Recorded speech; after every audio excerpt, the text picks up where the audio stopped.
Boa noite a todos. Mais uma noite de encontro com o professor Walter de Andrade, projeto Iniciação. Boa noite. É com você, Gilberto.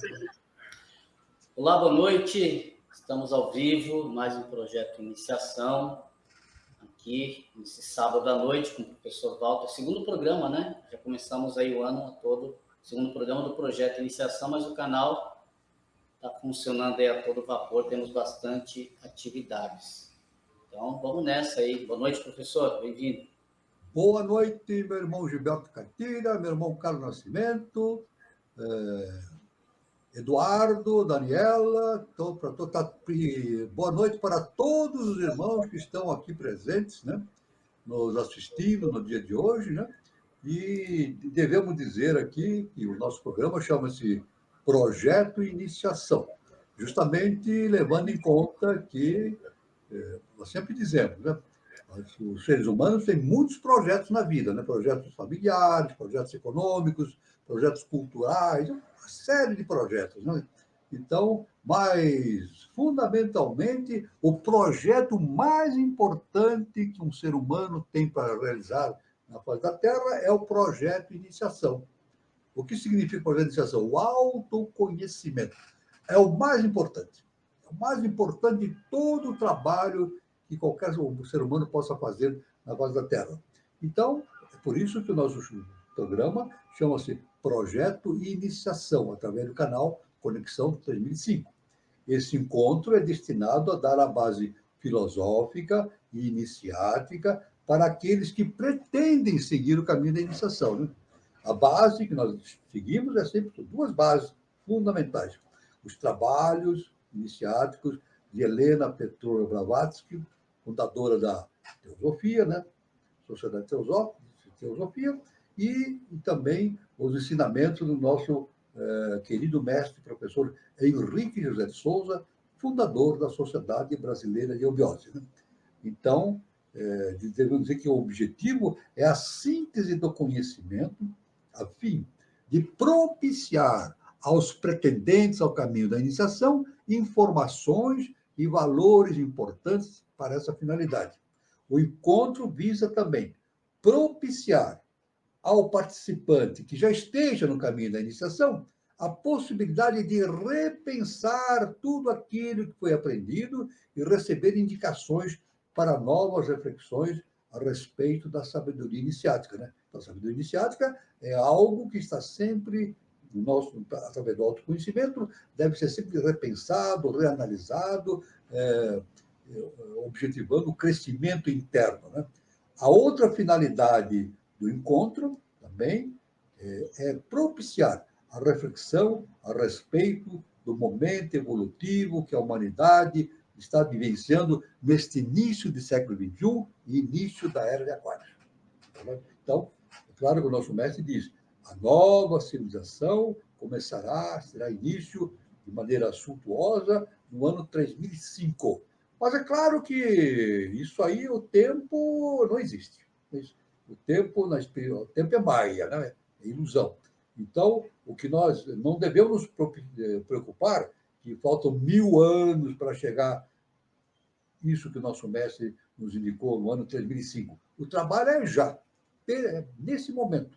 Devemos trabalhar já pela nova civilização.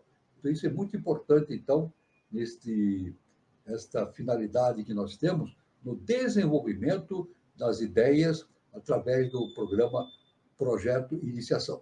Devemos dizer que toda vez que alguém queira seguir o projeto Iniciação, a sua iniciação, tem que necessariamente se filiar a uma escola iniciática. Isto aí é um ensinamento dos grandes mestres. Então, a pessoa pode escolher a escola que quiser, né? Fica a seu critério. Mas, da nossa parte, nós indicamos que ela venha fazer o seu caminho de iniciação na Sociedade Brasileira de Eubiose. Então, devo dizer que o grau inicial na Sociedade Brasileira de Eubiose chama-se grau peregrino. Depois tem mais 4 graus, totalizando 5. Depois de realizar esses 5 graus, a pessoa tem a possibilidade de tornar-se membro efetivo da Sociedade Brasileira de Eubiose. Ela pode participar dos eventos externos, internos, ritualísticas, palestras, tudo. Ela pode participar de tudo. O mais importante, ela tem a possibilidade de estudar as revelações do nosso augusto mestre, o professor Henrique José de Souza. Isso é de um valor muito grande. Como é que a pessoa pode, então, começar o seu trabalho dentro da Sociedade Brasileira de Eubiose? Qual é o caminho? É muito simples, simples. É só entrar numa ferramenta de busca da internet, né? Uma ferramenta de busca, né? Um site, e lá digitar lá Sociedade Brasileira de Eubiose, vai aparecer o site da Eubiose, e aí no site ela vai encontrar um determinado botãozinho, se não me engano, está escrito onde estamos. Clica naquele botão e vai aparecer as referências de todos os departamentos que existem no Brasil e no exterior. Então, ela pode escolher um departamento que ela quer para iniciar o seu processo de autoconhecimento, né? De iniciação. É claro que ela deve escolher um departamento da sua cidade, ou próximo à sua cidade, né?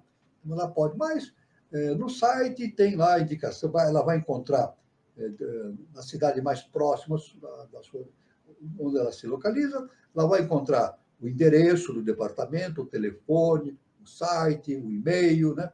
Então, aí ela pode telefonar, mandar mensagens e tomar informações de como iniciar o grau peregrino, que é o grau inicial. Devemos dizer que o grau peregrino já está começando em todo o Brasil, em todos os departamentos, né? Em várias datas, né? Cada departamento tem a sua data específica, mas dentro do mês de janeiro já está começando, então, o grau peregrino. Está aí o momento de todos aqueles que se interessarem fazer os seus contatos com os departamentos e começar esse projeto de iniciação. Isso é muito importante.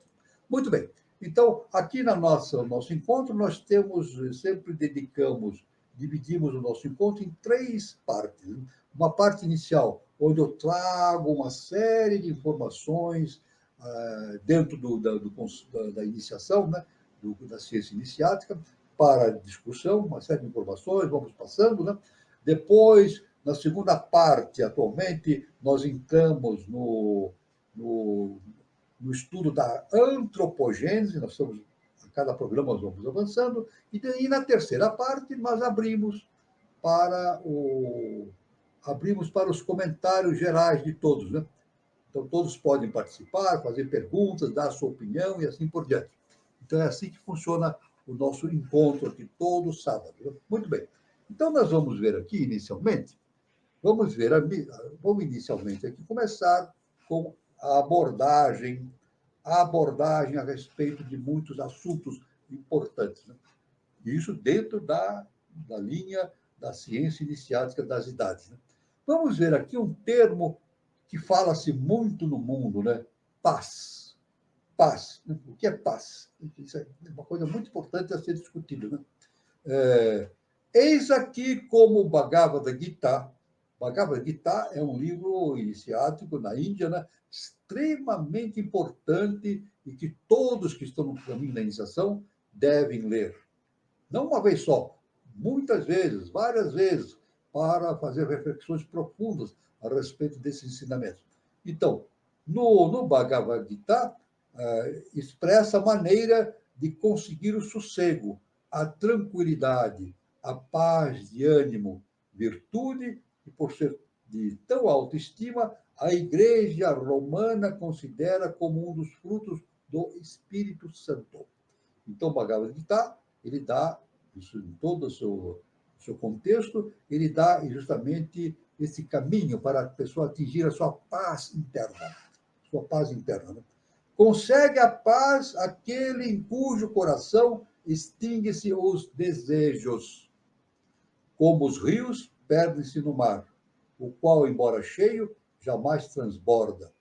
Porém, muito distante está da paz aquele que acaricia os desejos. O homem que, tendo extirpado do seu coração toda classe de desejos, vive livre de afãs, interesses, egoísmos e obtém a paz. Então, isso aí, na eubiose, quando a pessoa entra na eubiose, ela vem de muitas abordagens do tema eubióticos, o seguinte, que a eubiose ou qualquer sociedade iniciática, né, qualquer caminho da iniciação, leva o indivíduo para conseguir a felicidade. Leva o indivíduo para a felicidade. Agora, isso é uma grande pergunta, né? O que é felicidade? O que é ser feliz? É a grande pergunta, né? A pessoa, então, a pessoa atinge a paz quando ela se torna feliz. Mas o que é ser feliz? Se nós reunirmos uma sala, muitas pessoas, e fizermos uma pergunta, o que é ser feliz? As respostas serão as mais variadas possíveis, de acordo com o estado de consciência da pessoa, né? Está analisando a pergunta. Né? Muitos vão dizer que ser feliz é ser rico. Né?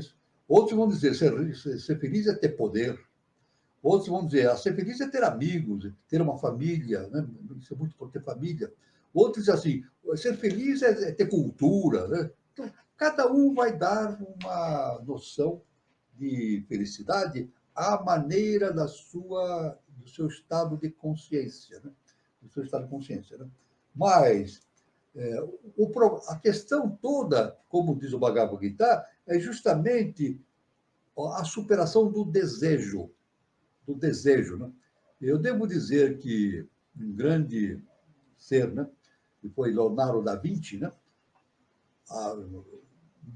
por volta de 1490, 1500, né, ele era filho de um notário, ou seja, um agente de um tabelião que existia na época, e uma mulher do campo, uma mulher muito simples. E eles não se casaram, tiveram um relacionamento amoroso, né, e nasceu Leonardo da Vinci.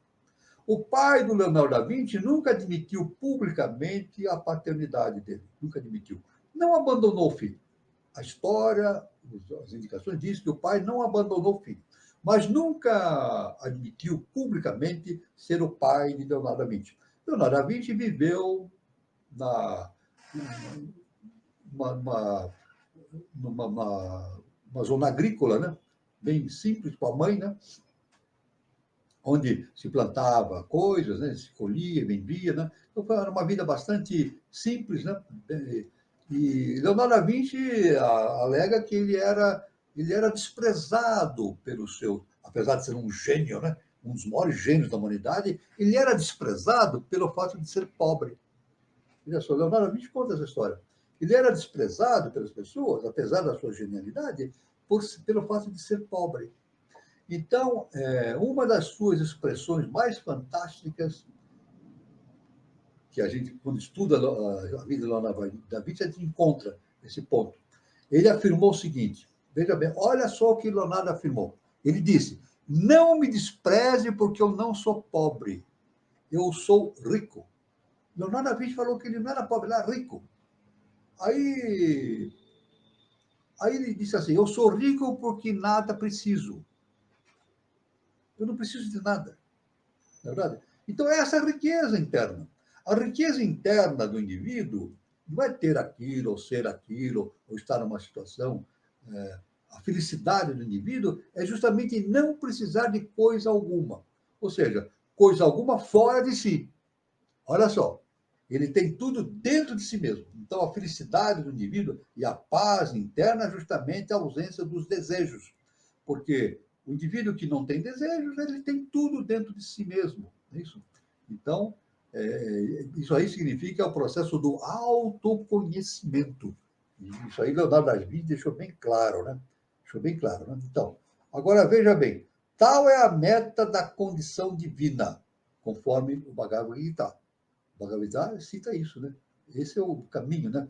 A libertação dos desejos e, claro, tornando o indivíduo feliz através do autoconhecimento, da transformação interna. Quando eu desviou sua atenção dos veículos, invólucros ou diversos corpos que ocupa, até o ponto em que esses já não influem sobre ele, quando pode servir-se dele segundo lhe apeteça, quando chegou a ser a perfeita claridade, de ter uma perfeita claridade com a sua visão, quando os veículos já não contendo vida elemental, mas unicamente a vida emanada do eu, deixam de constituir um obstáculo para as suas atividades. Então, a paz cobre o homem com suas asas, pois este chegou finalmente àquilo que há tanto tempo pretendia alcançar. Essa é a paz que o ser humano precisa alcançar, dado pelo caminho que a lei justa e perfeita nos indica. Então, isso de maneira global, nós devemos dizer que a paz, tanto falada no mundo, né? Fala-se muito, nós devemos atingir a paz entre as pessoas, entre os povos, etc. Mas como é que atinge essa paz? Através de leis? Através de decretos? Através de instituições? Não, não é assim. A paz não se consegue através de decretos, de leis, de instituições. A paz será conseguida na face da Terra através da transformação interna do ser humano. À medida que o ser humano for se transformando, desenvolvendo seu autoconhecimento, tornando-se um ser superior espiritualmente, então a paz na humanidade vai se tornando cada vez maior. É isso. Esse jogo de interesse, esses atritos entre povos, nações e pessoas, deixam de existir, não é verdade? Então esse é o conceito da paz. A paz é proveniente do processo de desenvolvimento do autoconhecimento interno. Né? Então, o homem unido, desde então, ao eu, não se confunde com seus veículos, para que ele constitui apenas as ferramentas que maneja a seu gosto.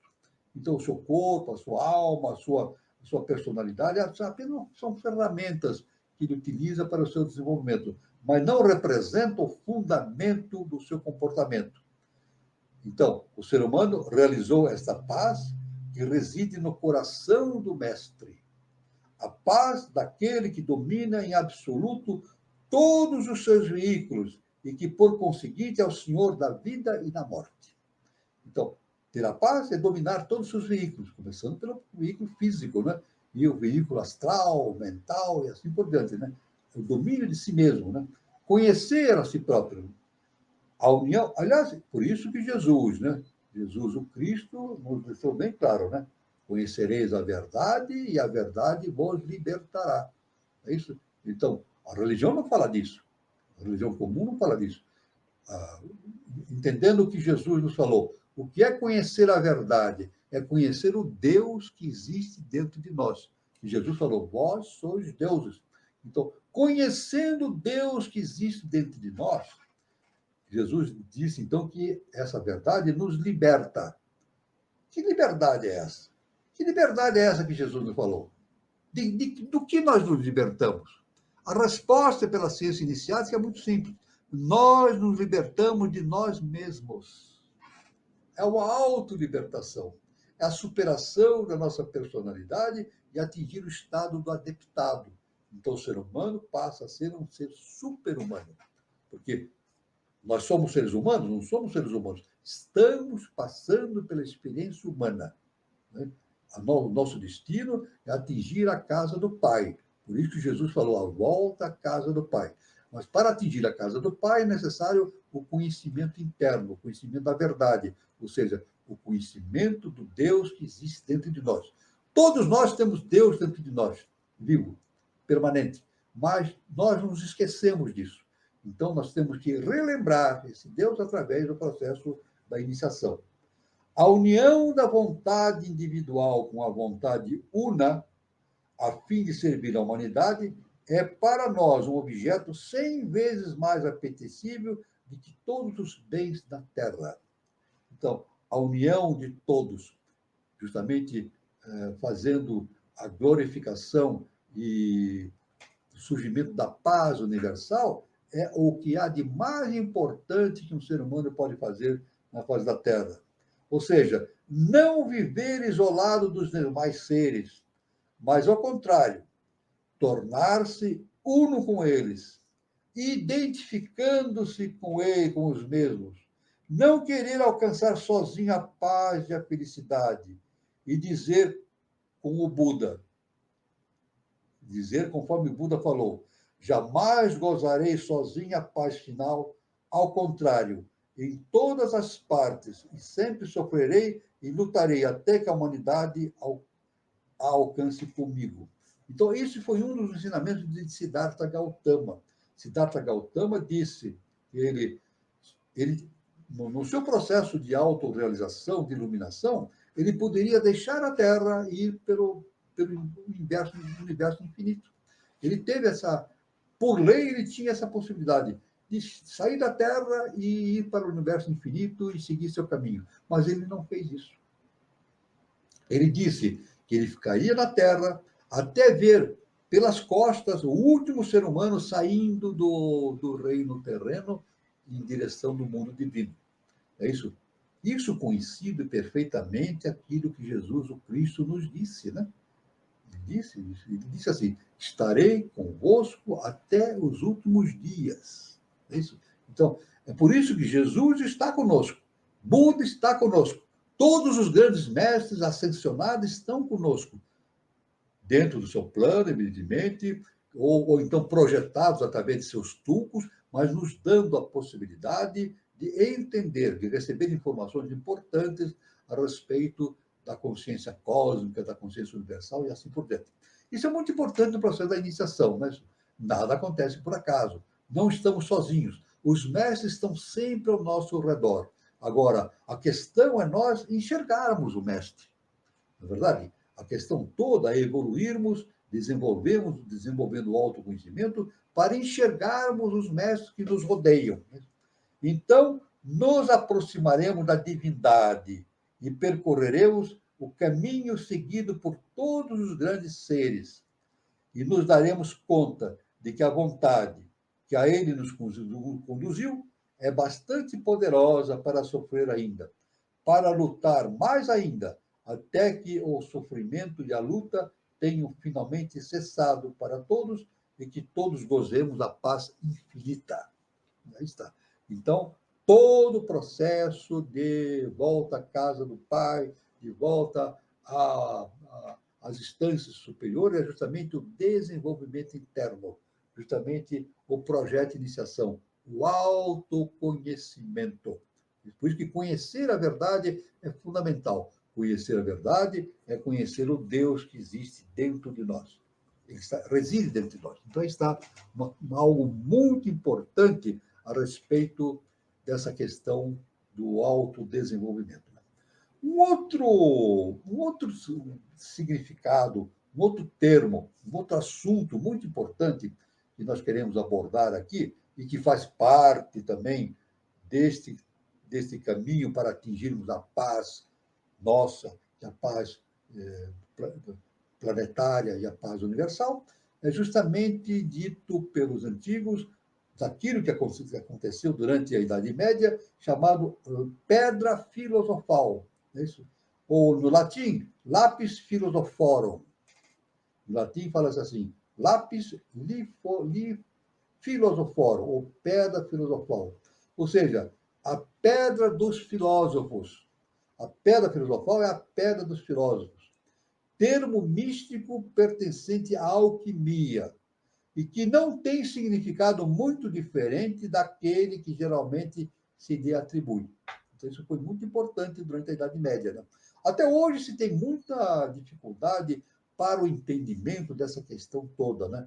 Da pedra filosofal, da alquimia. Isso somente os grandes mestres podem nos dar o caminho para o entendimento perfeito de todos os processos. Mas quem está no caminho da iniciação alcança um caminho bastante importante para o entendimento desses fatos profundos do mistério universal. Né? A pedra filosofal é também chamada de pó de projeção. É o magnum opus, ou seja, a grande obra dos alquimistas. Objeto que deve alcançar a todo custo uma substância que tem a virtude de transmutar em ouro puro os metais mais vis. Então, eles diziam assim, essa pedra filosofal, ela tem a condição de transformar qualquer metal grosseiro em ouro. É claro que, pela via do conhecimento interno, a gente vê através das diversas fatos pertinentes ao assunto, livros, etc., né, que na antiguidade se referiam à transformação do chumbo em ouro. Chumbo, que é um material pesado, né, transformar em ouro. Mas, na verdade, o entendimento profundo é a transformação da personalidade no conhecimento do adeptado. Né? É a transformação daquilo que é material em espiritual. É a transformação da alma humana. Né? Transformar o chumbo grosseiro, é isso, da alma humana no ouro da virtude celestial, nos planos superiores. Né? Então, esse é o conceito básico da alquimia. Né? Contudo, misticamente, a pedra filosofal simboliza a transmutação da natureza animal e inferior do homem na natureza divina e elevada. Então, essa transformação de chumbo em ouro é uma forma alegórica de se falar, na verdade, a transformação da natureza animal na natureza divina e elevada. Nós podemos dizer o seguinte, aqui no nosso entendimento, né?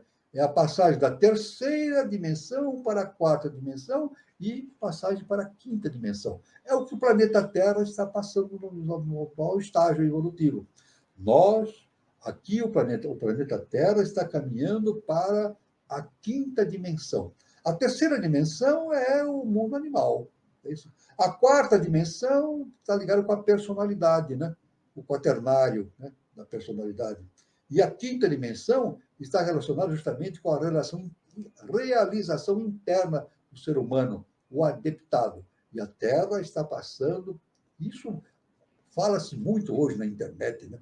Nesses 2 últimos anos, 3 últimos anos, mais nesses 2 últimos anos, esse assunto está sendo muito pertinente, muito constante na internet, né? A passagem da Terra para a quinta dimensão. Isso não é por acaso. Esse assunto está sendo trazido ao conhecimento público de maneira geral na internet, porque é o momento da transformação, da passagem justamente para a quinta dimensão. Isso aí está ligado com a antropogênese. É isso? Justamente é ligado à antropogênese. Nós estamos na quinta raça-mãe. E a quinta raça-mãe é justamente o caminho que nos leva a uma quinta estado de consciência. É isso que o nosso mestre indica um estado bastante desenvolvido no ano 3005, onde o nosso mestre, professor Henrique de Souza, nos diz que estará sendo iniciado a nova civilização. A obra secreta de Shiran, ou Hiran, da Cabala, una em essência, porém três na aparência, é o agente universal ou pedra dos filósofos. A culminação da obra secreta é o homem espiritual perfeito. No extremo da linha, a união dos 3 elementos é o solvente oculto da alma do mundo, a alma cósmica, ou luz astral na outra extremidade. Esse é o caminho. Do físico, passando do físico, chegando para o vital, depois para o astral, mental, e assim esse é o processo visto no estudo da antropogênese, na filosofia e na Sociedade Brasileira de Biose. Considerada do ponto de vista puramente material, estabeleceu-se uma diferença entre a pedra ou pó filosofal, denominado de grande magistério, grande elixir, ou quintessência, que é aquela que adquiriu seu maior grau de perfeição e tem a virtude de transmutar o ouro em ouros metais vis, e a chamada pequena pedra filosofal, pequeno magistério, pequeno elixir ou tintura branca, que é menos perfeito do que a outra, e só pode transmutar tais metais em prata. A pedra filosofal apresenta-se em formas e cores diversas: branco, vermelho, verde, azul, celeste, etc. Segundo um autor, conforme a HPB nos indica, chamado Van Helmont, tinha a cor de açafrão em pó e era pesada e brilhante como pedaços de vidro. Paracelso, um ser, esse grande ser alquimista, né, que estudamos na nossa reunião passada, né, vimos a vida de Paracelso. Quem quiser pode ver justamente a nossa reunião de número 88, falamos sobre Paracelso. Né? Paracelso descreve essa pedra, né, como um corpo sólido de cor rubi escura, transparente, flexível, porém quebradiça. Raimundo Lúlio, ou Lu, designa algumas vezes como nome de carbúnculos. Outros a apresentam como um pó vermelho, etc. Então, aí tem vários autores dando várias conotações justamente para a pedra filosofal. É claro que nós somente poderemos entender a realidade da pedra filosofal com o entendimento interno, o autoconhecimento, porque é um conhecimento místico, alquímico, de enorme relevância. E somente uma mente que atinge o estado do adeptado, atinge um estado de super-humano, poderá começar a entender, não entender tudo, porque isso aí é um conhecimento infinito, universal, mas entender de maneira mais objetiva essa questão da pedra filosofal e desse processo alquímico. Né? As propriedades essenciais que os alquimistas lhe atribuem são as seguintes: transmutar ouro e prata, em ouro e prata, os metais vis. O que chamamos de metais vis? O chumbo, o mercúrio, o cobre, etc. Outra capacidade, prevenir e curar todo tipo de enfermidade, tanto as agudas quanto as crônicas, e prolongar a vida humana além dos seus limites naturais. Por esta razão, considera-se tal substância, tomada internamente, como o mais precioso dos remédios. Aí está o caminho, o trabalho do Paracelso. Né? O Paracelso, realmente, né? Ele fez um trabalho maravilhoso através da alquimia, né? E foi um dos fundadores desses processos de cura, né? Nós temos hoje, né? Muito importantes. Alguns autores espagíricos atribuíram a essa famosa pedra outra propriedade importante. Outros autores atribuíram outra propriedade importante: a de formar artificialmente pedras preciosas, tal como os diamantes, pérolas e rubis. Então, veja bem, formar artificialmente a capacidade de transformar essas pedras em pedras brutas, em diamantes, pérolas e rubis. Isso aí. Então, nós sabemos que nós vamos estudar ainda mais profundamente Saint-Germain. O Saint-Germain, não é isso? Saint-Germain, vivido no século XVIII, não é isso? Uma das suas características importantes é ele tinha a capacidade de produzir diamantes. Uma vez apresentaram para o Saint-Germain um diamante, mostraram para ele um diamante precioso. Ele pegou, provavelmente, um martelo, um pedaço de metal e quebrou aquele diamante, esmigalhou aquele diamante. Como de forma a não dar importância nenhuma àquela riqueza que estavam lhe mostrando. Né? Todo mundo ficou estupefato com esse fato. Né? Ele destruiu o diamante. Né? Mas ele tinha a capacidade, né, isso que, devido a esse processo alquímico, né, superior, como um ser superior, de produzir diamantes. Produzir diamantes. Então, veja bem, claro, isso aí baseado nesse conceito da pedra filosofal, da transmutação de elementos vis em elementos nobres. Né? Haveis vistos, Sir, escreveu Lou O'Reilly da Inglaterra, a maravilhosa projeção que eu fiz em Londres, com a água de mercúrio que lancei sobre o cristal dissolvido. Foi um ser que fez isso, um ser elevado que fez isso. Né? Formei um diamante finíssimo. Esse ser que nós estamos citando, ele formou um diamante finíssimo, do qual mandastes fazer algumas coluninhas para um tabernáculo. Outras virtudes ainda mais apreciáveis do ponto de vista intelectual e moral foram atribuídas a esse raro tesouro, e são as que conferem a quem o possui o dom da sabedoria. E, além disso, como a pedra filosofal, enobrece os metais vis e transforma cristais em pedras finas, também purifica a alma do homem e extirpa do seu coração a raiz do mal e de todo o pecado. Quer dizer, nós podemos aí, no nosso modo de ver, né, inicial, entender a pedra filosofal como o autoconhecimento. Né? Isso, o que nós podemos entender? O autoconhecimento. Né? Por isso que Jesus fala, conhecereis a verdade. Conhecer o Deus interno é justamente o máximo, o ponto pináculo, o ponto alto da trajetória do ser humano. Conhecer o Deus que existe dentro deles mesmos. E, é claro, quando ele faz isso, ele extirpa do seu coração a raiz do mal e de todo o pecado. Ele torna um ser um anjo. Ele torna-se um anjo, um ser de elevada hierarquia. Né?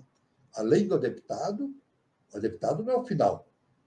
No adeptado, o ser humano pode se transformar num ser super-humano, e daí ele pode transformar-se num ser subdivino e, finalmente, num ser divino. Como Jesus falou, a volta à casa do Pai. Eu devo dizer que tudo isso que eu estou falando, nós nos referimos àquilo que eu sempre afirmo, é a importância de se entender como as coisas funcionam. É claro que nós não vamos entender perfeitamente, com a nossa entendimento humano, toda a profundidade desse mistério. E a HPB diz que esse é um grande mistério universal. Justamente a manifestação do eterno manifestado, criando o mundo físico manifestado, e a volta dessa consciência, que todos nós somos, projeções das mônadas que existem no reino do Pai Celestial em Brahma, a volta à casa do Pai. Isso é um mistério que a HPB diz, é um mistério que todos devem resolver dentro de si. Quando a HPB fala que todos devem resolver, ela está se referindo, evidentemente, ao sistema solar. Todos os seres que estão vivendo no sistema solar, tanto na Terra como em outros planetas, devem, num determinado momento, atingir o conhecimento desse mistério. Esse é o objetivo da transformação interna, né? Do conhecimento da verdade. Né? A respeito da quantidade de pedra filosofal que deve ser empregada para produzir seus efeitos, as opiniões dos alquimistas variam consideravelmente. Um estudioso, a HPB cita aqui, um estudioso chamado Kunkel. Kunkel admite que não pôde converter em ouro mais do que 2 vezes seu peso de outro metal. A HPB cita um outro estudioso, né, chamado James Preiser. James Preiser afirma que pôde chegar de 30 a 50 vezes a capacidade de transformar os metais não nobres em ouro. Né? Arnaldo de Villanueva, um outro estudioso também, segundo a HPB, diz que uma parte dela é suficiente para converter em ouro 100 partes de metal impuro. E a capacidade da pedra filosofal. Roger Bacon, um outro estudioso, né, que todos sabem da existência dele, né, ele fala de 100 mil partes. Segundo Lu, em seu Novo Testamento, não só pôde transformar o mercúrio em ouro, mas comunica ao ouro assim formada a propriedade de desempenhar, por sua vez, o papel de uma nova pedra filosofal. Esse ouro formado torna-se, por sua vez, uma nova pedra filosofal. A preparação desse produto foi sempre mantida no maior sigilo. Durante a Idade Média, os alquimistas falavam nisso, na pedra filosofal, mas não entravam em detalhes. Eles falavam de maneira alegórica a respeito do assunto. Bom, de maneira alegórica, porque a ciência iniciática assim determina que não se deve, conforme Jesus nos ensinou, lançar pérolas aos porcos, não é isso? Ou seja, todo conhecimento superior deve ser ensinado para aqueles que estão preparados para receber esse conhecimento. Isso é básico na iniciação. O conhecimento iniciático, conforme a lei justa e perfeita, só pode ser dado para aqueles que estão preparados para receber esse conhecimento. Senão, conforme Jesus nos falou, se a pessoa não estiver preparada, ela vai fazer isso, jogar pérolas aos porcos. Ela joga na lama todo aquele conhecimento, né? Por não entender o que está sendo dito. Né? É verdade que foram feitas indicações vagas sobre esse ponto, mas todas elas estão expressas intencionalmente numa linguagem muito obscura, enigmática e frequentemente contraditória. Veja bem, esses 3 pontos, né? Essas citações dos antigos alquimistas Elas mostram contradições, aparentes falsidades e também uma linguagem misteriosa, né? E não era por egoísmo que os escritores herméticos, seguiam a filosofia hermética, mantinham o seu segredo. Razões poderosas faziam com que eles não profanassem e tornassem público um mistério tão precioso, que, ao ser divulgado, produziria um transtorno tremendo na sociedade humana. Nós devemos sempre relembrar que esse processo da transmissão do conhecimento, desde a antiguidade, no Egito, na Índia, etc., e nas escolas iniciáticas, que realmente seguem um padrão da iniciação, esse conhecimento deve ser fornecido para aqueles que estão preparados para esse conhecimento e deve ser o indivíduo que está nesse conhecimento deve ser submetido a um processo de juramento. Ele deve, o que ele deve jurar? Deve jurar não usar esse conhecimento contra a humanidade. Isso é um ponto fundamental. Por isso que todo o processo iniciático é seguido de juramentos. Então, existem reuniões iniciáticas, ritualísticas específicas, e existe um processo de juramento. Aliás, esse processo de juramento, para a realização das coisas na face da Terra, é seguido até hoje, mas não se explica isso de maneira objetiva para o público em geral. Por exemplo, um médico, para receber o diploma, ele precisa prestar um juramento, o juramento de Hipócrates. Não só os médicos, eu andei pesquisando, muitas profissões têm que realizar juramentos. Eu já vi, mas não vou citar as profissões, além da medicina, muitas outras profissões,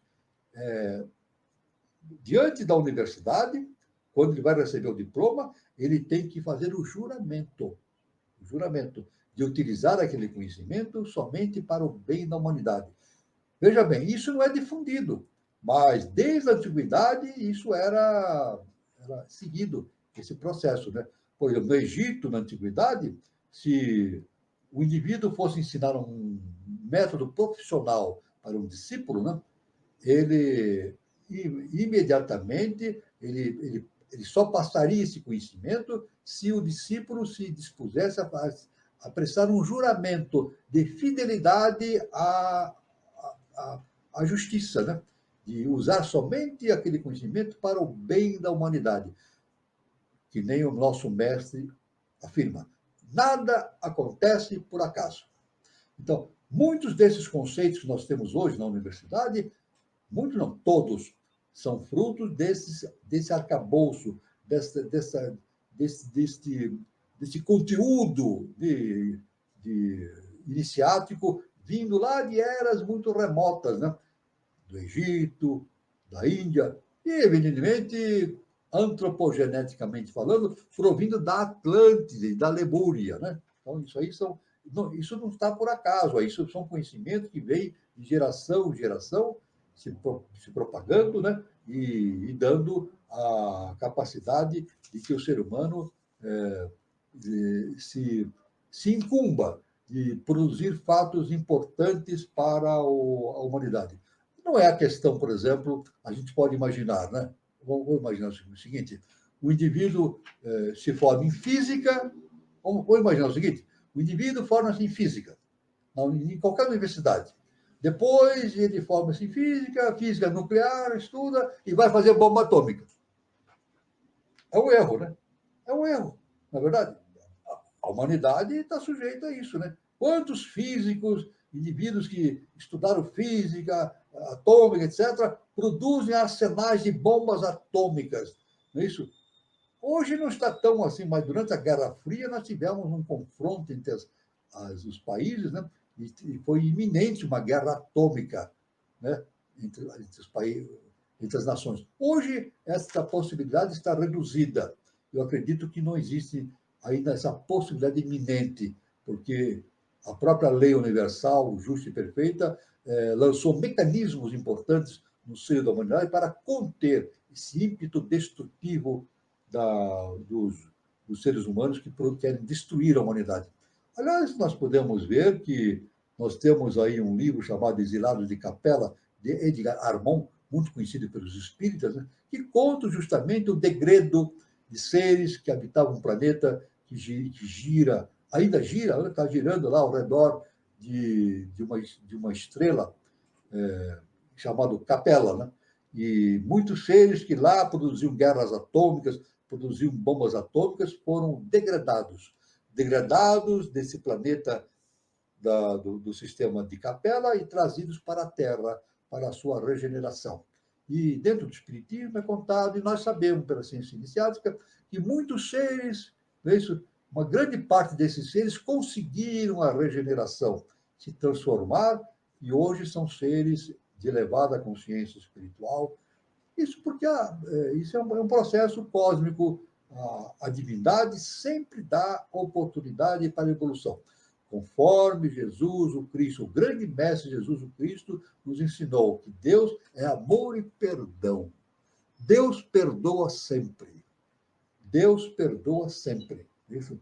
Então, o amor e perdão é a coisa mais importante no comportamento do ser humano. É o que o Jesus, o Cristo, falava. Amava e perdoava, dando exemplo. Não só ele, mas Siddhartha Gautama, todos os grandes mestres, né? Francisco de Assis, e podemos citar aqui uma infinidade de mestres que sempre levaram isso com bastante impacto, né? Somente a questão do amor e do perdão. Pobre insensato, exclama Artefio, apostrofando seu leitor. Serias tão tolo em crer que te vamos ensinar aberto e claramente o maior e mais importante dos segredos e tomará nossas palavras ao pé da letra? Então esse autor diz assim, você acha que os grandes mestres vão ensinar tal segredo da pedra filosofal de maneira pública? Não, isso não é permitido. Por lei. Não é permitido por lei universal.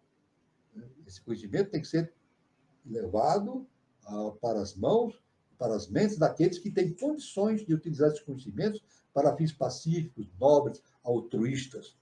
Também são muito expressivas as declarações de Arnaldo de Villanueva.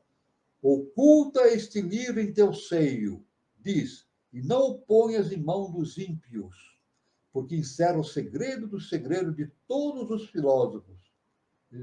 Não se deve lançar aos porcos esta margarida, porque é um dom de Deus. Então, esse ser, né, Arnaldo de Villanueva, citado por HPB, ele cita esta informação de Jesus, do Cristo, né? Não jogar pérolas aos porcos. Ou seja, se é dado esse conhecimento para pessoas que não estão preparadas, elas vão pegar e não estão preparadas nem para entender o processo do juramento que ela deve fazer para receber esses ensinamentos, essa pessoa vai, ou essas pessoas vão pegar esses conhecimentos e usar em prol da destruição da humanidade, para guerras e assim por diante. Então, isso é muito importante, esse entendimento, para a gente perceber como as coisas funcionam no universo. No universo nada, não existe nada isolado, separado, solto. Está tudo amarrado, está tudo concatenado, está tudo certinho. Tudo isso baseado na lei cósmica justa e perfeita. Existe lei? Existe.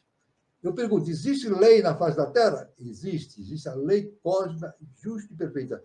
E essa não falha. A lei cósmica justa e perfeita não falha.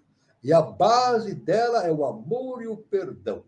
Isso é muito importante, esse conhecimento, para aqueles que estão se encaminhando pelo caminho da iniciação, o caminho da transformação interna, para justamente receber o influxo da transformação vinda da pedra filosofal, que é justamente o mecanismo, de modo misterioso, iniciático, falar da pedra filosofal, mas é um instrumento para o desenvolvimento da consciência superior no ser humano.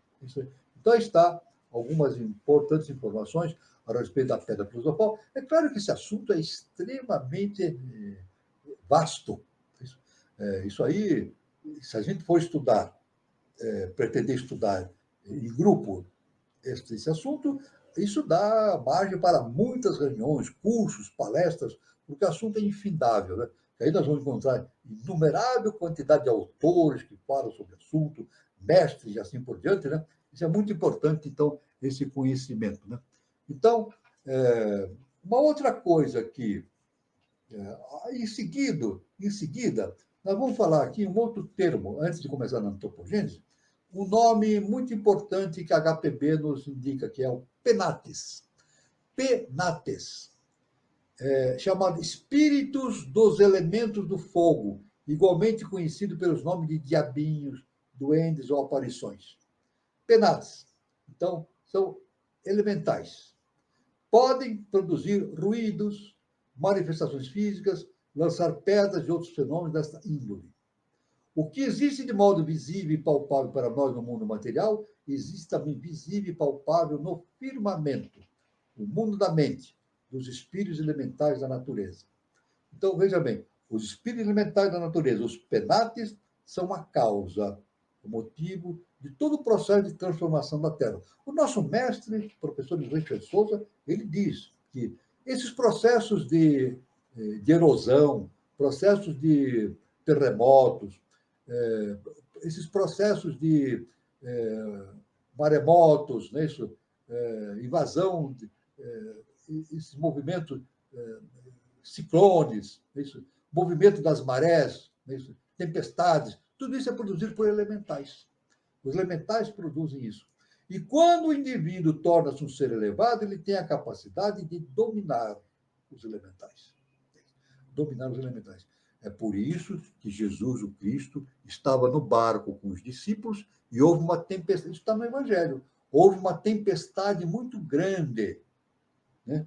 E o barco começou a balançar para lá e para cá, e os discípulos ficaram apavorados, e iam cair na água e se afogar, né, no meio da tempestade. Então, segundo o Evangelho, Jesus levantou os braços e acalmou a tempestade. Jesus levantou os braços e acalmou a tempestade. Na verdade, ele acalmou os elementais que estavam ali produzindo a tempestade. Naquele momento, ele levantou a mão e acalmou os elementais que estavam produzindo aquela tempestade. É claro que aquela tempestade não aconteceu por acaso. Fazia parte da missão de Jesus, o Cristo, ter esse momento para demonstrar o seu poder sobre a natureza. Muitos dizem é milagre. Não é milagre. Aliás, vamos dizer o seguinte, milagres não existem. Milagre é fruto da imaginação humana. A imaginação humana imagina que o milagre é uma coisa transcendental, que foge às leis da natureza, etc. Não. Tudo funciona de acordo com as leis cósmicas, de acordo com a lei da natureza. Os milagres não existem.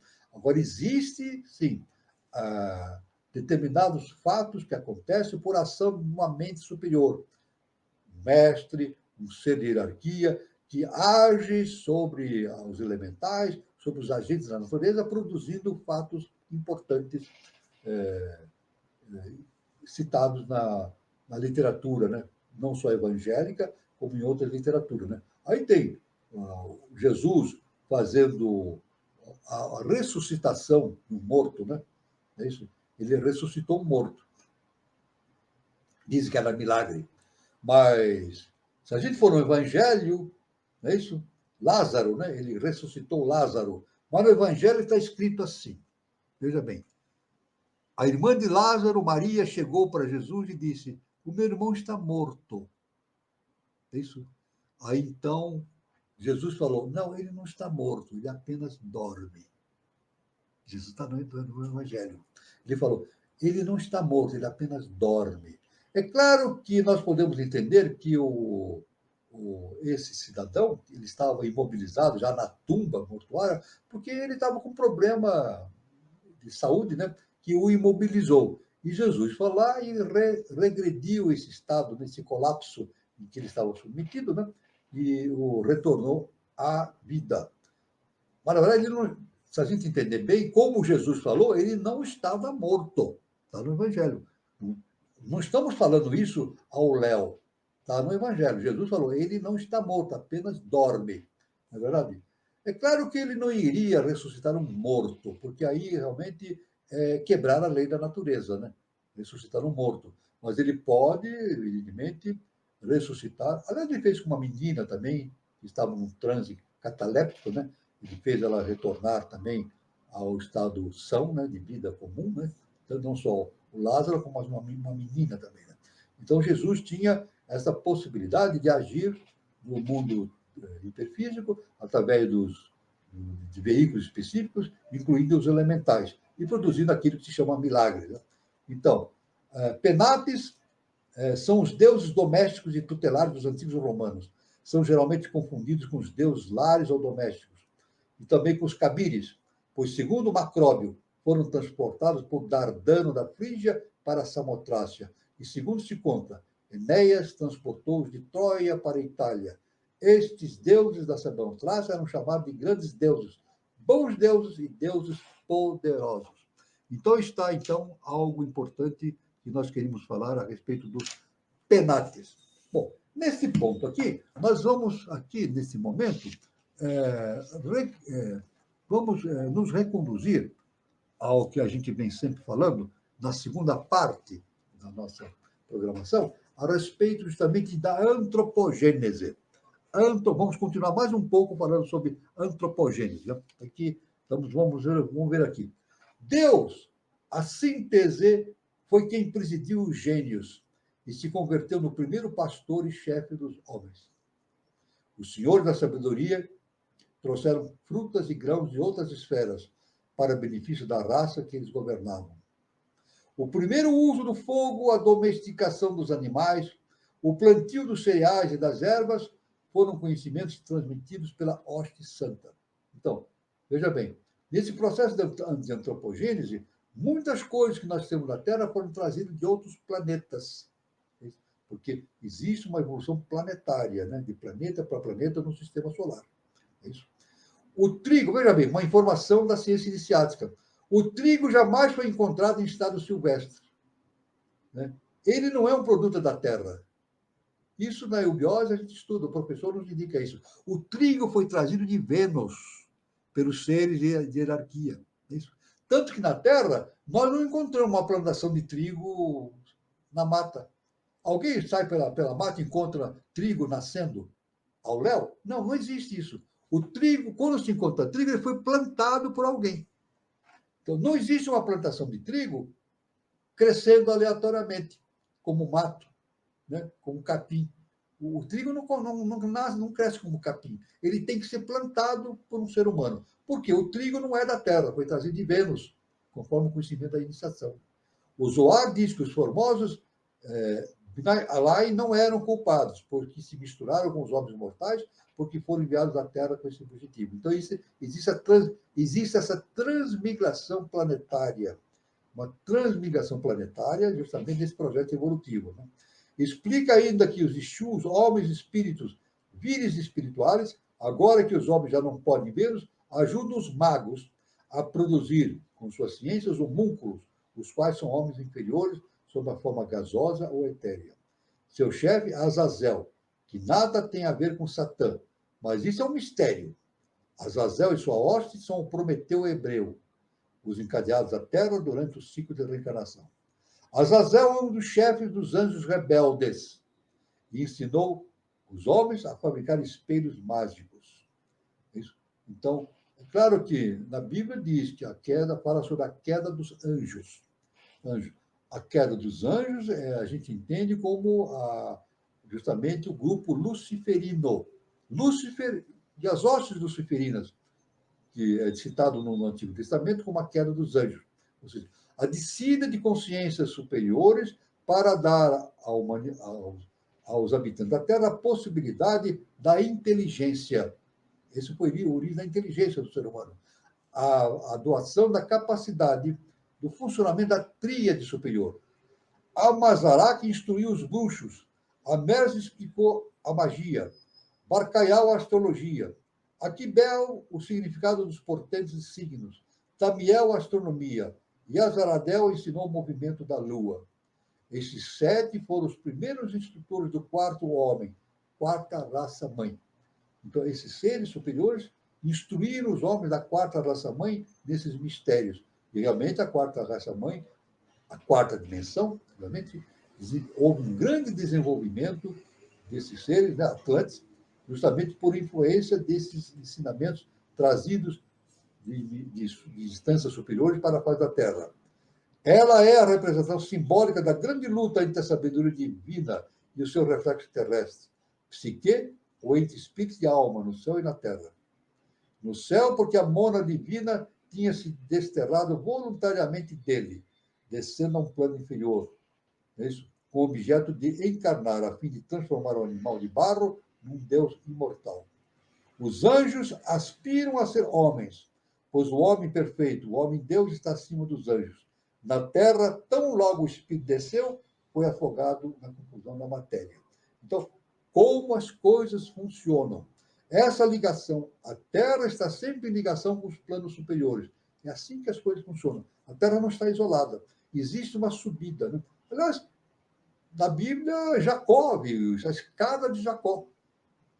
Na Bíblia, Jacó teve uma visão chamada escada de Jacó. Ele viu anjos descendo e subindo, uma escada imensa. É justamente essa comunicação que existe entre os planos terrenos com os planos superiores divinos. Essa ligação está sempre existindo, né? Então, é claro que nós temos a nossa função como seres que estão se iniciando é nos tornarmos veículos desses seres.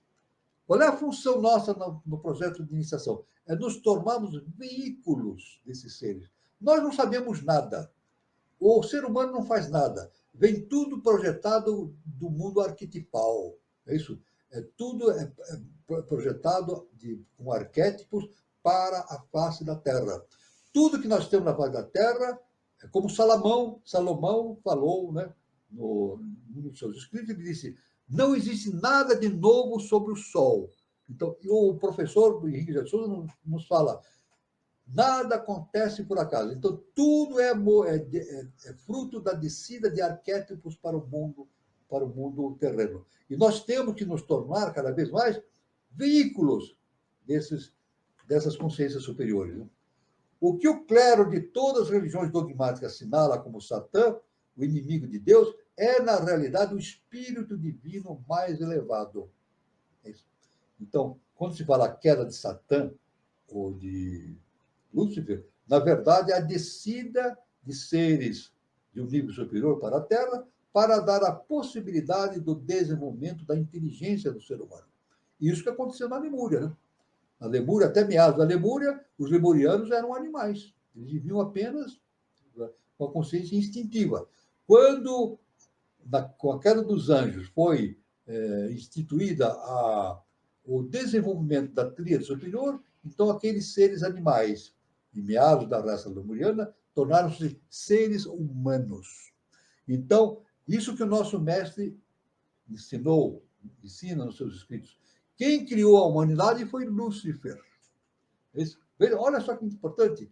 Quem criou a humanidade foi Lúcifer. Lúcifer e as hóstias, os anjos caídos. Foram eles que criaram a humanidade. A sabedoria oculta na Terra, o qual é naturalmente contrária a toda ilusão mundana e passageira. A sabedoria oculta se distingue daquilo que a gente chama de sabedoria na Terra, justamente por essa imensa distância que existe de entendimento da consciência humana com os fatos superiores. Essas igrejas dogmáticas estão lutando contra a verdade divina ao repudiar e caluniar o dragão da sabedoria divina esotérica. Então, isso é muito importante, esse entendimento, né? Esse entendimento, né? Esse entendimento para entender justamente como as coisas funcionam no universo. Isso, por isso que, mais uma vez, é muito importante no caminho da iniciação entender como as coisas funcionam. Eu passo a palavra agora para o nosso irmão Carlos, para a gente desenvolver a terceira parte do nosso encontro a respeito desses assuntos ou de outros assuntos que os irmãos escolherem para ser discutidos no momento. Muito bom, professor. Muita informação. Tem umas perguntas aqui. O Guilherme Guazelli, que dispara um monte de pergunta. Eu vou passar a palavra para o Gilberto. Você tem alguma colocação? Já passa para as perguntas, Gilberto. Tá, rapidinho, só agradecer o pessoal, a gente viu aí que tem bastante participação, bastante gente nova, então, dar as boas-vindas e aproveitando, né, agradecer, porque, assim, a nossa métrica de audiência, ela tem aumentado aí nos últimos dias e a gente começou o ano muito bem. Então, apesar da gente ter dado um intervalo no começo do ano, né?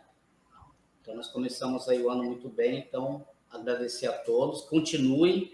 E eu sempre falo, manda o link para um colega que gosta desse assunto, que você vai achar útil, né? Quase ninguém gosta desse assunto. É só a gente que fica aqui sábado à noite falando disso. Mas alguns gostam, né? Então, infelizmente, né? Mas vamos compartilhar com aqueles que gostam, com aqueles que apreciam. Se ainda não for inscrito no canal, clica ali no sininho, né, para se inscrever, você vai receber as notificações. E curte o vídeo, né?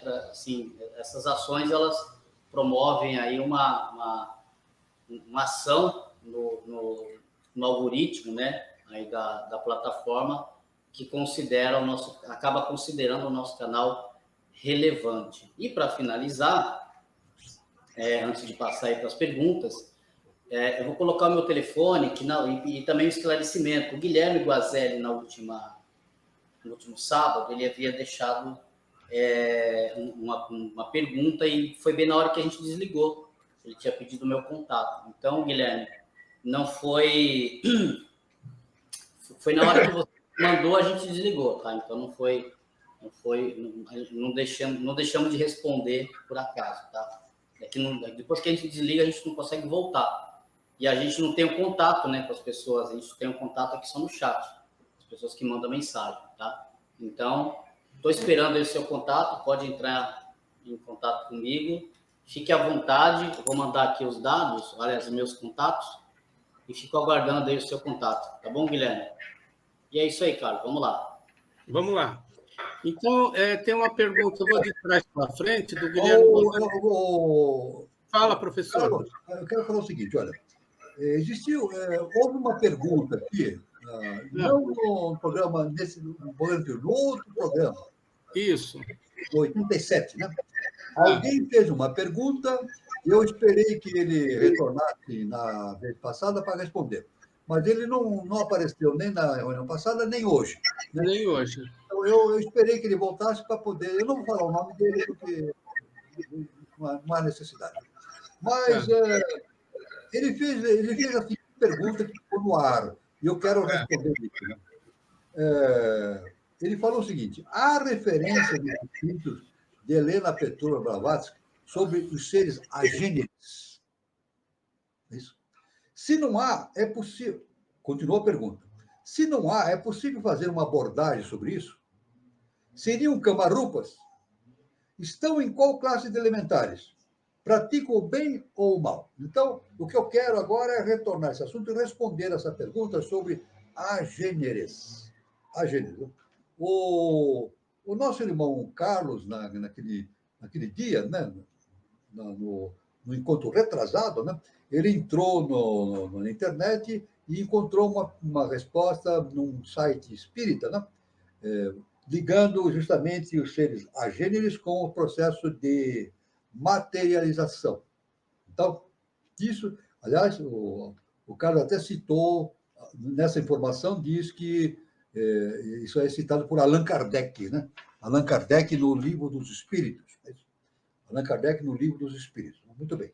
Então, retornando a esse ponto, nós podemos falar o seguinte: a gênero, dentro desse conhecimento que é dado pelo Espiritismo e por todos aqueles que estudam esse assunto, a gênesis é justamente uma condição específica no processo de materialização. Então, um ser que está no mundo hiperfísico, ele tem a possibilidade, sob certas condições, de produzir fenômenos de materialização. Isso, de materialização. Isso aí, evidentemente, é necessário a existência de um ser que os espíritas chamam de médium, que produzam uma determinada substância chamada ectoplasma. Não? Então, esse ser produz o ectoplasma e esse ser desencarnado produz algo visível, como chamado materialização. Mas, especificamente sobre esse termo, agênere, que tem na literatura isso aí, né? E é citado por Allan Kardec, agênere significa é negação. Gênere é ligado à genética, né? Então, agênere é aquilo que não tem uma genética específica. Significa o seguinte, que os agêneres são produtos, são materializações produzidas por consciências que estão num plano hiperfísico, mas não tem nada dentro dessa materialização. Não tem uma consciência dentro dessa materialização. Tudo bem? A gente vê, ele pode formar um corpo físico semelhante a um ser humano, mas existe uma agenesia. Não existe algo inteligente, um espírito, como os espíritos falam, dentro daquele corpo. Ele é simplesmente uma formação material, né? Então, isso é chamado pelo agênere. Então, isso aí é muito importante, essa questão. Não tem nenhuma ligação com o elemental ou elementar, não é um Kamarupa, não pode ser é um agênere, né? Então, isso aí é muito importante sobre essa questão, essa informação, né? Devemos dizer que só citando agora de maneira ilustrativa, né, que essa questão de materialização foi muito bem estudada por um grande cientista, um químico inglês, e fez trabalho sobre física também, chamado William Crookes. Todos podem ver. William Crookes. Ele fez estudos importantíssimos a respeito dos fenômenos de materialização desses fenômenos mediúnicos, né? Ele fez estudos, mas isso a ciência não absorveu isso. A ciência não absorveu. Eu devo dizer que William Crookes foi prêmio Nobel de Física ou de Química. Ele foi um prêmio Nobel, ganhou o prêmio Nobel. É isso? E ganhou da Rainha Vitória o título de Sir, né? Sir William Crookes. Então, um ser enorme. É claro que é um gênio, né? Não é um ser comum, é um gênio, né? Um ser projetado de uma esfera superior, né? E que, com a sua genialidade, ele veio trazer esses enormes... Aliás, ele teve enormes contribuições no estudo da tabela dos elementos, né? E enormes contribuição sobre a questão da evolução setenária, não é isso? Antropogênese, a gente fala, né? Tudo no universo, no sistema solar, evolui sob a forma setenária. E William Crookes, na tabela periódica, ele fez um estudo indicando um compasso setenário na evolução dos elementos. Ele até previu a existência de muitos elementos que a ciência não conhecia na época, no século XVIII. A ciência não conhecia isso na época, né? No século XIX. No século XIX. A ciência não conhecia determinados elementos. Ele previu a existência de determinados elementos na tabela periódica, pela evolução setenária dos elementos. E, realmente, depois, no século XX, a partir do século XX, esses elementos foram descobertos e foi confirmada esse estudo promovido por William Crookes. Então, agora, muitos da ciência, muitos autores, dizem que William Crookes foi enganado. Dizem assim, não, ele foi enganado pelos médios, ele entrou na conversa dos médios e produziu. Isso aí, dizer que William Crookes se enganou, um prêmio Nobel, se enganou nas suas avaliações, e ele foi favorável, fenômeno de materialização, William Crookes provou que existe, isso, a ciência não admite isso, mas é claro que ele não seria enganado. É a mesma coisa que tentar enganar um Einstein, um Isaac Newton, é impossível, né? Um ser ignorante tentar enganar um gênio, né? Não, isso está fora. Né? Então, aí está isso que eu queria dizer sobre os agêneres, né? É um fenômeno de materialização, mas não tem um fundamento, digo, a existência de uma consciência dentro dessa materialização. Por isso que Allan Kardec chamou esse essa coisa, esse objeto de materialização de agênere. É isso que ele quer falar. Tudo bem, Carlos? Estou à disposição. Muito bom. Muito bom, professor. Deixa eu ver. Tem uma série de considerações do Guazelli que eu queria considerar aqui. Viu? Tá. Se for possível, falar um pouquinho sobre os elementos, professor. Sobre os elementais. Veja bem, a Cíntia, né? A Cíntia, Isso. se for possível, falar sobre os elementais. Os elementais são estados, são seres existentes eles têm a consciência elemental. Não é isso? São seres que existem na natureza e que produzem os fenômenos que nós temos, como já falamos. Eles existem espalhados na natureza. Mas eles seguem, eles têm a sua nível vibratório, né? E eles permeiam toda a natureza. A natureza de uma forma geral e a nossa natureza interna também. Nós temos 7 corpos, o corpo físico e mais 6 corpos hiperfísicos. Esses corpos hiperfísicos são formados por elementais também. A nossa Constituição Centenária é constituída por elementais. Então, esses elementais, na verdade, é uma fase anterior ao mineral. É isso? Onde é que a gente coloca o elemental dentro da antropogênese? É uma fase anterior ao mineral. Então, qual é o caminho do elemental? Atingir a consciência mineral. E do mineral, qual é a função do mineral? Atingir a consciência animal, depois o minal, super-humano e assim por diante. Então, o mineral, o elemental, é um ser, uma constituição evolutiva anterior ao mineral. Ele não tem uma consciência, não tem livre-arbítrio, não tem inteligência, mas ele obedece às ordens, às determinações da lei justa e perfeita para a consecução dos planos universais. Como disse, né? Eles estão pela natureza, difundidos pela natureza, e todos os fenômenos geológicos, orogênicos, fenômenos de tsunamis, né? Desmoronamentos, etc., são produzidos por elementais. Como o nosso mestre diz, nada acontece por acaso. Então, esses elementais são elementos que existem na natureza, e, inclusive, eles podem ser fotografados, por vezes, com câmaras fotográficas, aquela de filme, né? Película de filme, né? Já foi registrado elementais. E os elementais podem ser vistos pelos mestres. Os mestres têm acesso a esses elementais e utilizam esses elementais na produção de fenômenos. Tanto que Jesus encontrou um ser se debatendo no chão. Não, isso aí não é bem elementais, me desculpe. Isso aí, eu vou falar sobre cama-roupa, é outra história. Isso é cama-roupa. Elementais, dizemos o seguinte, falando sobre Francisco de Assis. Francisco de Assis, ele tinha uma relação com elementais muito grande como mestre, né? Tanto que diziam, né?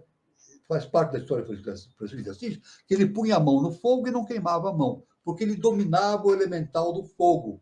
E o que determina a capacidade essa capacidade flogística do fogo, justamente, são os elementais que nele existem, né?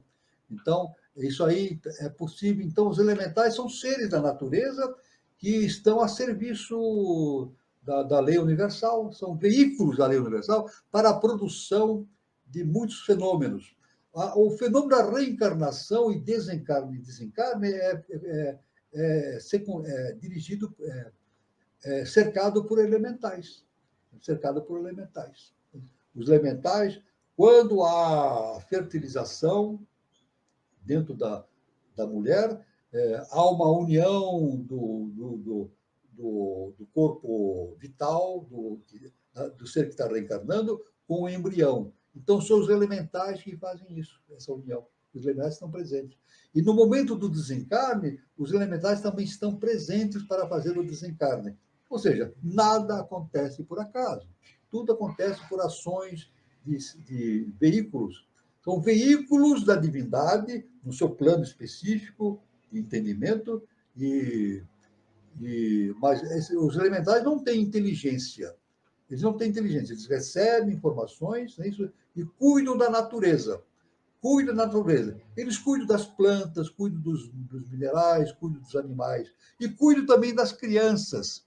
As crianças, isso aí é um relato importante dentro da iniciação. As crianças, quando bem pequenininhas, são cercadas por elementais.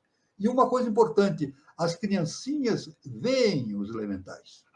Pela sua natureza pura, né? A pureza da criança permite que ela enxergue os elementais. E os elementais ficam sempre junto das crianças, cuidando do desenvolvimento da criança, do ser humano, né? Do ser humano. Então, isso é muito importante, esta visão que nós temos sobre os elementais, né? É um assunto muito vasto sobre os elementais, e tem uma enorme amplitude de conhecimento, mas é o que eu posso falar de maneira sintética para a nossa irmã Cíntia. Muito bom, professor. Então, voltando à pergunta lá do Guilherme, por que os judeus são perseguidos desde 3.000 anos antes de Cristo? Por que os judeus são perseguidos desde 3.000 anos? Veja bem, a perseguição, isso é um processo. Se a gente for entrar em detalhes aqui, o assunto é muito vasto, não é possível, em poucos minutos, dar uma explicação. Né? É claro que, veja bem, no desenvolvimento da humanidade existem sempre os conflitos, os atritos. Eu não vou falar se o bem está para lá, o bem está para cá. É o necessário, os atritos. Né? Os judeus, veja bem, os judeus têm uma enorme importância no processo de desenvolvimento da sociedade ocidental, na verdade. Os judeus, Moisés, ele trouxe o conhecimento do monoteísmo justamente do Egito, né? Akhenaton, ele propagou o monoteísmo, da existência de um Deus, Ra. É isso? E Moisés, que foi iniciado, né? Ele era filho adotivo do faraó. Filho adotivo do faraó. Ele, num determinado momento, ele teve que tirar o seu povo de lá e levar para a Terra Santa. Não é verdade? Então, é claro que nós devemos seguir o seguinte: são blocos de seres que estão ali cumprindo um processo kármico. Na verdade, quando a gente fala de povos, a gente fala assim, o povo A, o povo B, não sei o que lá, é muito difícil para o ser humano entender que isso, na verdade, é uma grande maia, ilusão. Não é verdade? Eu digo assim, o povo brasileiro tem alguma razão disso? Não, o povo brasileiro é constituído por muitos seres de várias etnias, de várias procedências, né? Então, se eu tenho uma guerra entre dois, eu tenho um povo A e um povo B. Vamos de maneira simples. Um povo A e um povo B. Eles lutam entre si. Então, o povo A diz assim, não, nós somos da raça A. E o B fala, nós somos da raça B. Bom, eu estou falando teoricamente para não entrar na questão ideológica. Eu não quero entrar na questão ideológica, porque aí a gente não tem... Ideologia não tem como escapar, não tem solução. Ideologia não. Estamos no campo das ideias. Eu não trato no campo das ideologias. Eu entro no campo das ideias. Então, aquele que faz parte da raça A, do povo A, ele diz assim, eu sou A. Aquele que está vivendo no B, ele diz, eu sou B. Mas ele não é nem A nem B. Não é A nem B, ele é um ser humano. É isso. Então, tanto que aquele que vive em A, no povo A, quando ele desencarna, ele pode reencarnar em B. E o B pode desencarnar e reencarnar em A. Então, a questão de povo, na verdade, é ilusório. Não existe um povo. Existem consciências humanas encarnadas karmicamente em determinadas circunstâncias. Não é verdade? É claro que, evidentemente, cada povo tem o seu karma. Isso. Cada povo? Não. Cada pessoa encarnada naquele povo, ele está carreando, ele vem ali para responder por um karma específico. Então a gente diz assim, por que os judeus são perseguidos desde o ano 3000 a.C.? Veja bem, essa perseguição, se a gente for levar pelo lado histórico, né, tem uma visão. Se a gente vê pelo lado iniciático, tem outra visão. Na verdade, os judeus tiveram os judeus, aqueles seres encarnados como judeus, tiveram essa incumbência com Moisés, de trazer aquele conhecimento do Egito, trazer para o Ocidente e fazer a base cultural do Ocidente, né? Então, nós temos a base, veja bem, olha só que interessante, a base cultural do Ocidente é formada por 3 pilares. 3 colunas sustentam o Ocidente: a cultura judaico-cristã, o pensamento grego clássico e o direito romano. Então, os 3 fundamentos da cultura ocidental: Israel, Grécia, Roma. Os fundamentos. E devemos dizer o seguinte, que esses fundamentos constituem a base para o progresso evolutivo da humanidade no presente momento. O nosso mestre diz: a evolução da humanidade está em mãos do mundo ocidental. Não é que o oriental esteja fora da questão, não. Mas, ciclicamente, a evolução do planeta Terra para uma nova civilização está em mãos do Ocidente. E, mais especificamente, em terras brasileiras. Né? Por isso que o nosso mestre nos ensinou: o Brasil é o berço da nova civilização. Pronto. Isso é básico no ensinamento de Henrique José de Souza. Né?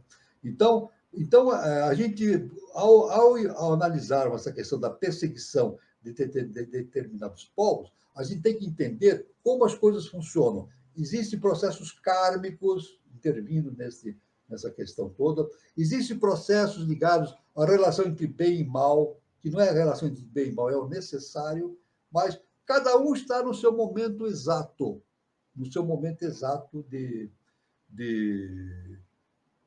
de ação. Né? É claro que aqueles que perseguem um determinado povo, fazendo o seguinte pensamento: um grupo persegue um determinado povo, então, pela lei, ele vai reencarnar nesse povo também para ser feita essa perseguição, para ver como é bom ser perseguido, ou como é ruim ser perseguido.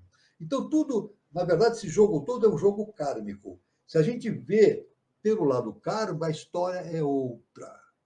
Se a gente olhar pelo estado kármico, a gente não vê mais povos individualizados, né? Povos, né? O povo judeu, o povo da Índia, o povo... Não, isso aí existe uma miscigenação, uma transmigração de alma de povo, de grupo para grupo, cumprindo o processo kármico, cada um respondendo pelo seu processo kármico.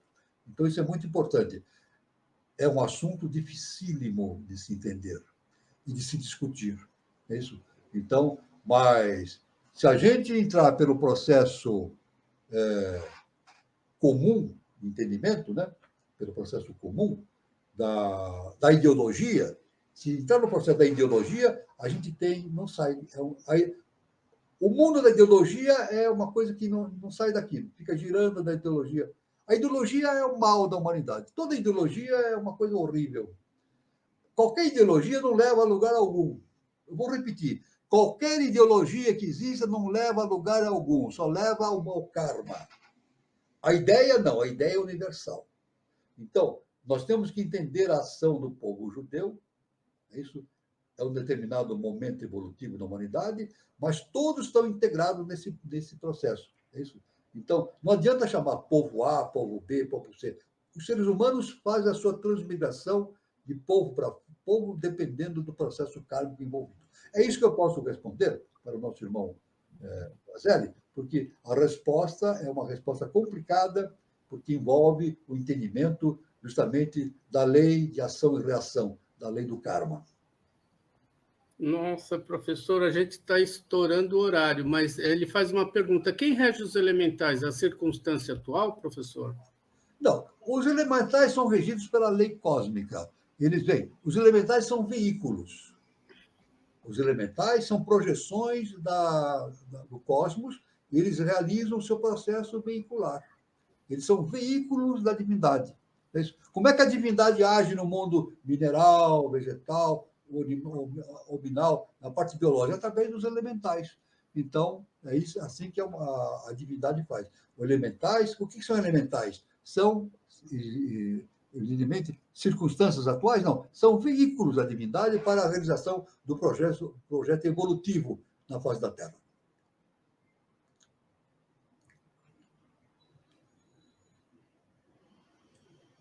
Muito bom, professor. Eu vou passar os recados. Se eu quiser ver algumas perguntas, Sim. Bom, eu vou falar sobre a nossa próxima roda de conversa aqui na terça-feira, próxima terça-feira, dia 23 de janeiro de 2024, no mesmo horário, às 20h40.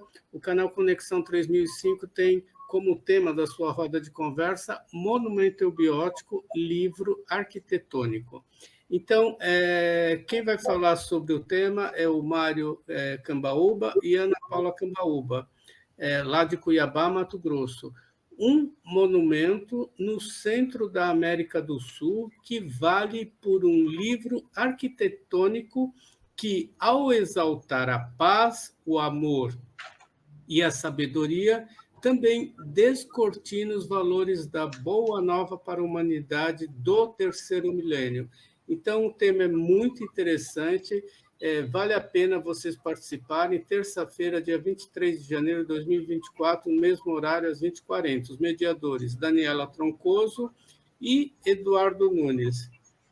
Eu queria também falar sobre o Espaço Shakti Nova Era, né?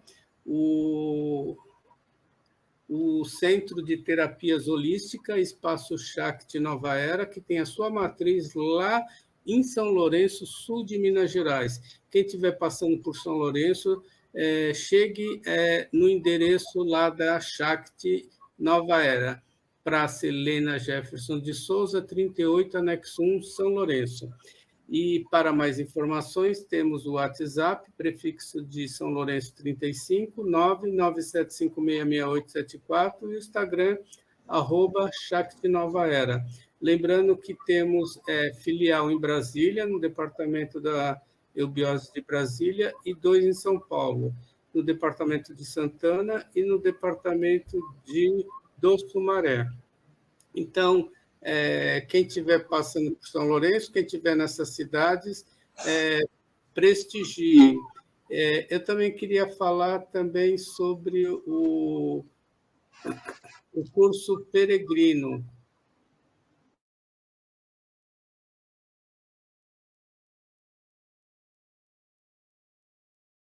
Olá, eu sou Fernando Camposana, instrutor de eubiose. Eubiose é uma escola de iniciação nos mistérios ocultos. Você que é buscador da verdade, da sabedoria e que gostaria de participar de um curso presencial, nós estamos oferecendo um curso sobre assuntos esotéricos e transcendentes na eubiose, e você não pode perder essa série Peregrino, que eu ministrarei na Sociedade Brasileira de Eubiose de Santana. O curso é feito na rua Conselheiro Saraiva, número 538, São Paulo, Santana. E serão 40 aulas em que falaremos sobre a origem do universo, do homem, da Terra. Falaremos também sobre as leis universais, herméticas, a Kabbalah, a lei da polaridade, a lei da evolução, a lei da atração, as civilizações antigas como a Atlântida e a Lemúria. Falaremos sobre os chakras, os tattvas, elementais, egrégoras e outros assuntos mais. O curso se iniciará dia 27 de fevereiro, uma terça-feira, e será sempre realizado toda terça-feira às 20 horas. Mais informações, ligue para número 11 2925 0769 ou 11 99771 4473. Ou então também pode acessar o site santana@eubiose.org.br. Um grande abraço, te vejo lá. Um abraço. Bom, professor, os recados são esses. Bom, o senhor... 2 ou 3 minutinhos só para abordar uma pergunta bem rápida do Guilherme Gazelli Neto, né? Ser feliz é ter conhecimento, exatamente. Autoconhecimento. O indivíduo é feliz quando ele se liberta da sua personalidade e passa a viver das suas próprias condições internas. É conhecer o Deus interno. Quando ele conhece o Deus interno, ele torna-se feliz. Seguindo o Guazelli, né? Acha que nos libertar seria o não julgar, pois a sabedoria tem o conhecimento de tudo? Sim, exatamente. A libertação é o não julgamento. Amar e perdoar. Não devemos julgar ninguém. Nós não temos condição de julgar quem quer que seja. Jesus não julgava. Jesus, o mestre, não julgava ninguém. Ele perdoava. Jesus amava e perdoava. Ele nunca julgou quem quer que seja. Quem pode julgar é somente a lei universal. Então, isso aí é muito importante, esse entendimento. Guilherme Guazelli, novamente. A pedra é permanente, pois conhece o silêncio, assim como a quinta dimensão. Veja bem, essa aí é uma mensagem. Quando se fala da pedra filosofal, se fala de maneira simbólica a respeito de um conhecimento interno que nós temos, né? Então, os filósofos hermetistas acharam uma referência como a pedra filosofal para darem uma simbologia para o tema. Mas o assunto é muito extenso. Na verdade, a pedra filosofal realmente significa o autoconhecimento, né? Basicamente, o autoconhecimento. Qual seria o primordial, a sabedoria ou o conhecimento, né? Veja bem, conhecimento não vamos confundir conhecimento com informação, né? A ciência dá muita importância à informação. Informação vem de fora para dentro. Isso não transforma ninguém. A informação vem de fora para dentro. Agora, a sabedoria não, vem de dentro para fora. A sabedoria é autoconhecimento, é o conhecimento de Deus que existe. Então, o primordial é a sabedoria, o autoconhecimento. Não é isso? Então, aqui, o universo segue a lei matemática e requer juramento. Sim, evidentemente, o universo é extremamente matemático, né? Tudo são leis cíclicas, etc., né? E isso faz dos princípios básicos do universo é justamente o juramento, esse processo em que a consciência se afilia à divindade e torna-se um instrumento da divindade, né? O importante é ser instrumento da divindade. Guilherme Guazelli, Jesus perdoa sempre, pois não julga? Sim, Jesus perdoa sempre, não julga. Não julga. Ele diz, não julgueis para não seres julgados. Pronto, aí está. É importante. Pois, posso sacar a terminação antes de 3005? Claro, bom, eu não entendi. Claro, antes de 3005, qualquer um pode chegar ao conhecimento de 3005 já. O tempo é maia, é ilusão. Então, não é que nós vamos esperar 1000 anos para realizar, não. O processo é já. O Guazelli é o aqui e agora, que nem Buda falou, né? É o aqui e agora, tudo bem? O Guazelli falou sobre os judeus, já respondi. Isso. Aqui, eu acho que é só. Guazelli. Aqui está, tudo bem. O Guazelli é o que eu tinha. Por exemplo, o Guazelli é o que eu queria falar. Muito bom, professor. A gente estourou o horário, mas valeu a pena, né, professor? Pessoal, é muito bom estar participando desse encontro, a gente absorve muito conhecimento. Eu quero agradecer a participação de todos, as pessoas que interagem com perguntas e tudo mais. Obrigado a todos, um bom final de sábado, um bom final de semana, e até terça-feira, e até o próximo encontro. Tudo de bom. É com você, Gilberto. Isso aí. Boa noite a todos. Bom final de sábado. Um ótimo fim de semana para todo mundo. E nos vemos aqui na terça, nas próximas edições, mas continuem conectados aí. Bom fim de semana. Boa noite, professor. Boa noite, meu irmão Guazelli. Boa noite, meu irmão Carlos Nascimento. Gratidão a todos os que participaram da reunião e até terça-feira e até sábado que vem. Luz, paz e amor para todos e fiquem todos com Deus.